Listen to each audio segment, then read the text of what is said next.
गांव में मांगने जाने वाले जैसे होते हैं ना, मांग कर अपना बेच बाच के काम चलाते हैं अन्नादि, तो गांव के बाहर एक सरोवर था, वहां नहाया, अपना ऐसे तिलक रचना की, साधु का वेश रखा और देखा कि गांव के गाय चराने वाले लोग देख रहे, थोड़ा नाटक किया ऐसे ऐसे।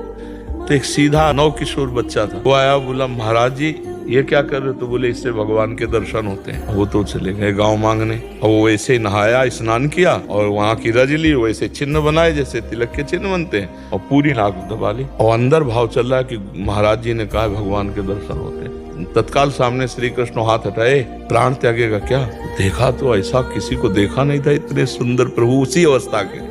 उनका तुम कौन हो? तो उनका मैं भगवान हूँ। तुम भगवान के दर्शन करना चाहते थे ना? तो बोले मैंने तो देखा नहीं कभी भगवान को, मेरे गुरु जी देखे, वो आके बता देंगे कि आप ही हो भगवान, तो फिर हम मान लेंगे। भगवान ने कहा नहीं, तुम लिवा लो अपने गुरु जी को, मैं यही हूँ। तो उसने कहा चलो नजदीकी सरोवर, वहां गए, देखो उस पेड़ में भगवान, तो उनको केवल अंगूठा दिखाई दिया। तो बोले बेटा तुमसे सच्ची बताएं, और ना हम कुछ योग कर रहे थे, तुम अच्छे बच्चे हो, हमें केवल अंगूठा दिखाई दे रहा है। तो उन्होंने भगवान से कहा कि यदि आप भगवान हो तो मैं आपसे हाथ जोड़ता हूँ, जिनकी कृपा से मुझे तुम मिले उनको दर्शन दो। भगवान ने उनका ज्ञान हरण किया, जे ही दर्शन दिए, उस दिन से वो सच्चे बन गए।